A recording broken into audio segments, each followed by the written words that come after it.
మనలో కొంతమందికి పాదాల్లో నొప్పులు తరచుగా వేధిస్తుంటాయి. ముఖ్యంగా ఉదయం పూట మంచం మీద నుంచి కాలు కింద మోపగానే పాదంలో జివ్వుమంటూ భరించలేనంత నొప్పి పుడుతుంటుంది.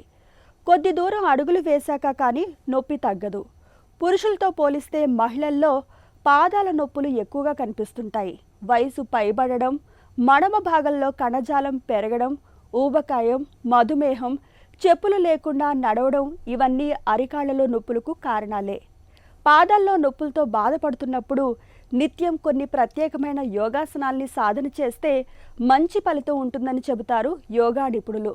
పాదాల నొప్పుల్ని తగ్గించే యోగాసనాల గురించి ఇప్పుడు తెలుసుకుందాం.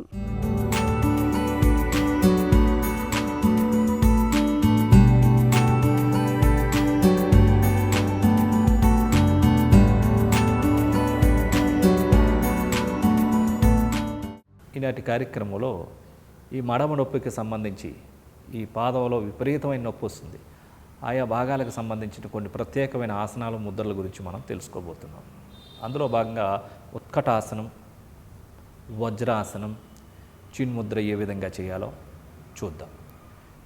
చాలామందికి ఈ మడం భాగంలో, ఈ పాదం భాగంలో విపరీతమైన నొప్పి వచ్చేస్తుంది ఉన్నట్టుగా ఉండి. ప్రొద్దున లేచి కాళ్ళు కింద పెట్టాలి అంటే నిద్ర తర్వాత విపరీతమైనటువంటి భరించలేనటువంటి కాలు కింద పెట్టలేనటువంటి. సో ఆ మడమ భాగంలో ఎముక కలిపి ఉండేటటువంటి భాగం ఒత్తిడికి గురవడం ద్వారా, వాపుకి గురవడం ద్వారా విపరీతమైన పాదం నొప్పి వచ్చేస్తూ ఉంటుంది. ఇది సాధారణంగా అధిక బరువు ఉండడం ద్వారా కావచ్చు, కొంతమంది హీల్స్ ఎక్కువగా వాడుతూ ఉంటారు, అలాంటి భాగంలో ఆయా భాగం ఒత్తిడికి గురవడం ద్వారా కావచ్చు, ఎక్కువగా నడకకు సంబంధించినటువంటి వాళ్ళు ఎక్కువ నడవడం ద్వారా కావచ్చు. సో ఈ రకంగా ముఖ్యంగా అధిక బరువు సమస్యలు ఉన్నటువంటి వాళ్ళకి ఇది ఎక్కువగా ఏర్పడుతూ ఉంటుంది. ఇది ఎంత నొప్పి వస్తుందంటే ఇక చాలా బాధాకరమైనది. దీనికి పెయిన్ కిల్లర్స్, ట్యాబ్లెట్స్ వేయడం కన్నా కూడా తేలికపాటి కొన్ని చిట్కాలు ఉంటాయి కొన్ని యోగా ప్రక్రియలు. అవి చేయడం ద్వారా నెక్స్ట్ డేకే కాదు, నెక్స్ట్ మూమెంట్ చాలా రిలీఫ్ వచ్చేస్తుంది. అసలు కాలు కింద పెట్టలేనటువంటి వాళ్ళు కూడా ఇమ్మీడియట్లీ వాళ్ళు ఎంతో రిలాక్స్ అయిపోతూ ఉంటారు. సో మెడిసిన్ వేయడం ద్వారా అనేటటువంటిది కృత్రిమమైనటువంటిది. దానికి సహజంగా శిక్షణ ఇవ్వడం ద్వారా, ఆయా మజిల్కి కొన్ని ప్రత్యేకమైన స్ట్రెచ్చింగ్ల ద్వారా, కొన్ని ఆసనాల ద్వారా, వాటికి వ్యాయామం ఇవ్వడం ద్వారా దానంతట అదే మళ్ళీ సెట్ చేసుకుంటుంది అన్నమాట. సో దానికి సంబంధించి ఈరోజు మనం ఉత్కటాసనం మరియు వజ్రాసనం, చిన్ముద్ర ఏ విధంగా చేయాలో చేసి చూద్దాం. వజ్రాసనానికి రావడానికి ముందుగా దండాసనానికి రావాలి.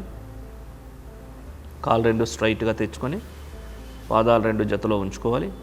తర్వాత లెఫ్ట్ లెగ్ని వెనక్కి ఫోల్డ్ చేస్తూ లెఫ్ట్ లెగ్ జతలో రైట్ లెగ్ని కూడా ఫోల్డ్ చేయాలి. పాదాలు రెండు జతలో ఉంటాయి.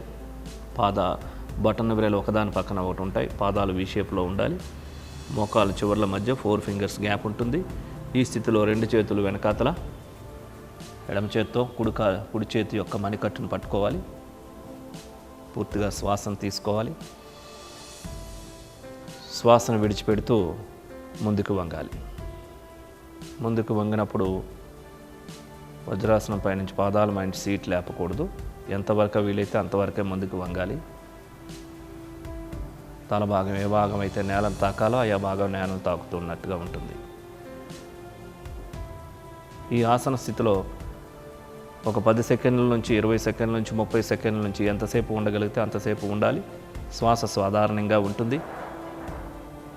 ఈ స్థితిలో నిదానంగా మరలి పైకి లేవాలి. శ్వాసను తీసుకుంటూ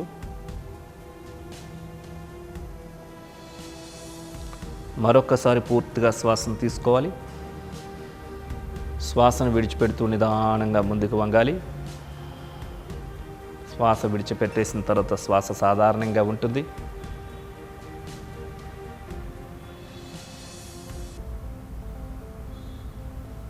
ఈ విధంగా 30 సెకండ్ల నుంచి 40 కావచ్చు, 50-60 సెకండ్ల టైం కూడా ఇలా ఉండవచ్చు. శ్వాస సాధారణంగా ఉంటుంది. ఈ స్థితిలో నిదానంగా యథాస్థానానికి మళ్ళీ పైకి రావాలి.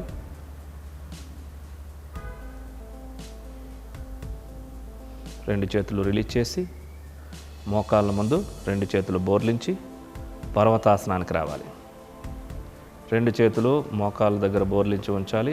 చక్కగా అరచేతులు నేల మీద తాకించి ఇప్పుడు రెండు కాళ్ళని స్ట్రైట్గా తీసుకొని మౌంటైన్ పోస్చర్లో తీసుకొని రావాలి. అరికాలు పాదాలు మొత్తం నేలను తాకుతున్న విధంగా ఉంటుంది. స్పైన్ స్ట్రైట్గా ఉంటుంది. ఈ విధంగా పర్వతాసన స్థితిలో కూడా 10 సెకండ్ల నుంచి 20 సెకండ్లు, 30 సెకండ్లు ఇలా మీ యొక్క స్థాయిని బట్టి ఉండగలిగిన సేపు ఉంటే చాలా మంచిది.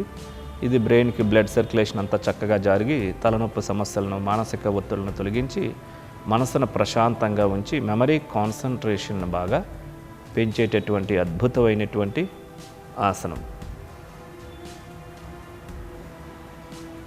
ఇప్పుడు నిదానంగా నీస్ ఫోల్డ్ చేస్తూ వజ్రాసనం మీదకి రావాలి.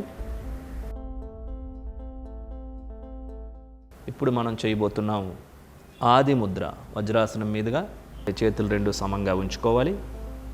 బొటన వ్రేల్ని ముందుగా అరచేతిలోనికి మడవాలి. ఈ 4 వ్రేళ్ళు బొటన వ్రేళ్ళని మూసివేస్తూ పూర్తిగా ఫోల్డ్ చేయాలి. ఈ ముద్రను తొడలపై మధ్య భాగంలో బోర్లించి ఉంచాలి. మోచేతులు రెండు శరీర పక్క భాగాలు తాకుతూ ఉంటాయి. వెన్ను నిటారుగా ఉంటుంది. ప్రశాంతంగా కళ్ళు మూసుకోవాలి. ఈ స్థితిలో నిదానంగా శ్వాసను తీసుకుంటూ నిదానంగా శ్వాసను విడిచిపెడుతూ పూరక, కుంభక, రేచక, శూన్యక నియమాలు, నిష్పత్తులను పాటిస్తూ ప్రాణాయామం చేయాలి.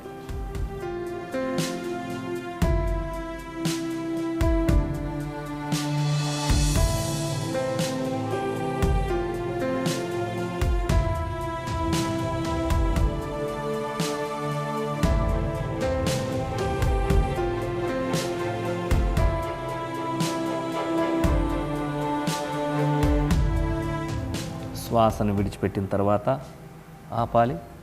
నిదానంగా కళ్ళు తెరవాలి. ముద్రను రిలీజ్ చేయాలి. వజ్రాసనం నుంచి బయటికి రావాలి.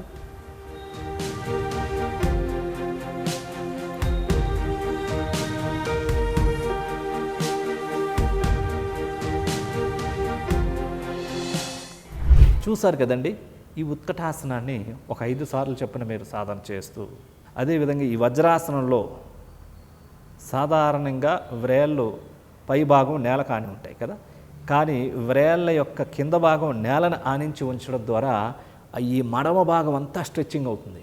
తద్వారా ఆయా మజిల్స్ అన్నీ కూడా ఏవైతే ఒత్తిడికి గురైనాయో, ఏదైతే వాపుకు గురైనాయో మళ్ళీ అవన్నీ కూడా స్ట్రెచ్చింగ్ అయ్యి వాటంతట అవే మళ్ళీ సర్దుకొని ఆ నొప్పిని సులభంగా తొలగించుకోవచ్చు. అంతేకాకుండా కాళ్ళను స్ట్రైట్గా ఉంచి పాదాన్ని వెనక్కి లాగిపట్టి ఉంచడం ద్వారా కాసేపు అలా ఒక 30-40 సెకండ్లు అలా ఉంచడం ద్వారా కూడా ఆయా భాగం అంతా తొందరగా స్ట్రెచ్చింగ్ అయ్యి తొందరగా పెయిన్ రిలీఫ్ అయిపోతూ ఉంటుంది. సో దీంతో పాటుగా కొన్ని చిన్ ముద్ర, కాళ్ళకు భాగానికి సంబంధించిన ప్రాణశక్తిని పంపించేటటువంటి ఈ ప్రాణాయామాన్ని కూడా ఓ 30-40 సైకిల్స్ ఈ ముద్రలు చేయడం ద్వారా కూడా పెయిన్ రిలీఫ్ అయ్యి ఫ్యూ అవర్స్ నుంచి ఫ్యూ డేస్లో దీని నుంచి రిలీఫ్ అవ్వచ్చు.